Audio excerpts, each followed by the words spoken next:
ଗୌର ଜଗଦଲା କିଏ ଜାଣିଥିଲା ତାଙ୍କ ସହିତ ଏମିତି ହେବ ବୋଲି। ଯେଉଁଥିପାଇଁ ତାଙ୍କୁ ସମସ୍ତେ ଖୋଜୁଥିଲେ, ସେଇ କାମ ପାଇଁ ଆଜି ତାଙ୍କୁ ହଠାତ୍ ଏମିତି ଅଘଟଣର ସାମ୍ନା କରିବାକୁ ପଡ଼ିଲା ଓ ଶେଷରେ ନିଜ ଜୀବନ ହାରିବାକୁ ପଡ଼ିଲା। ତାଙ୍କ ଫେରିବା ବାଟକୁ ଘରେ ସେପଟେ ଅପେକ୍ଷା କରିଥିବେ ପରିବାର, କିନ୍ତୁ ଆଜି ଘରକୁ ଫେରିବ ଗୌରାଙ୍କ ମୃତ ଶରୀର। ନିୟତିର ଲେଖାକୁ କିଏ ବା ଟାଳିପାରିଛି? ସାପ ଧରିବା ତାଙ୍କ ଅଭ୍ୟାସ, କିନ୍ତୁ ଆଜି ସେହି ନାଗସାପ ତାଙ୍କ ପାଇଁ କାଳ ପାଲଟିଲା। ନାଗସାପ କାମୁଡ଼ାରେ ଜଣେ ସାପ ଧରାଳୀଙ୍କର ମୃତ୍ୟୁ ଘଟିଛି।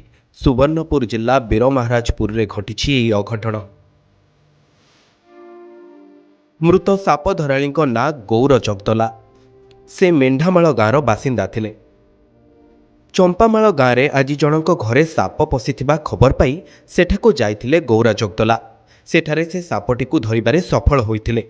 ସାପକୁ ଧରି ଫେରିବା ବାଟରେ ସେ ବୀରମହାରାଜପୁର ଥାନାକୁ କିଛି କାମ ପାଇଁ ଯାଇଥିଲେ।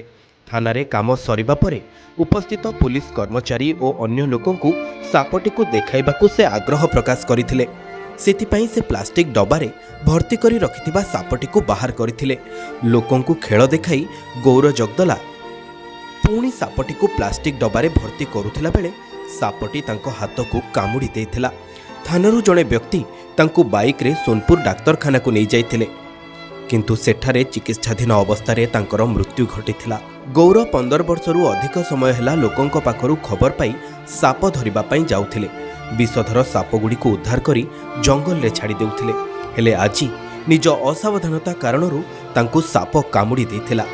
ସେ ଥାନାରେ ସାପଟିକୁ କିଛି ସମୟ ଖେଳାଇ ପ୍ଲାଷ୍ଟିକ ଡବାରେ ଭର୍ତ୍ତି କରୁଥିଲା ବେଳେ ଉପସ୍ଥିତ ପୋଲିସ ଓ ଲୋକଙ୍କ ଆଡ଼କୁ ଚାହିଁ କଥା ହେଉଥିଲେ।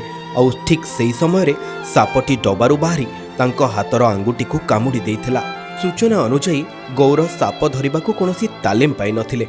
ବନ ବିଭାଗର ନିୟମ ମୁତାବକ ପଞ୍ଜୀକରଣ ପାଇଁ ସେ ଅନେକ ଥର ଜିଲ୍ଲା ବନ ବିଭାଗ କାର୍ଯ୍ୟାଳୟକୁ ଯାଇଥିଲେ, କିନ୍ତୁ ତାଙ୍କର ପଞ୍ଜୀକରଣ ଏପର୍ଯ୍ୟନ୍ତ ହୋଇନଥିଲା। ଯେଉଁ ସାପ ଧରିବା ପାଇଁ ଗୌର ଜଗଦଲାଙ୍କୁ ସମସ୍ତେ ଖୋଜୁଥିଲେ, ଆଜି ସେହି ସାପ କାମୁଡ଼ାରେ ଗୌର ଜଗଦଲା ନିଜ ଜୀବନ ହରାଇଛନ୍ତି। Bureau report, news room.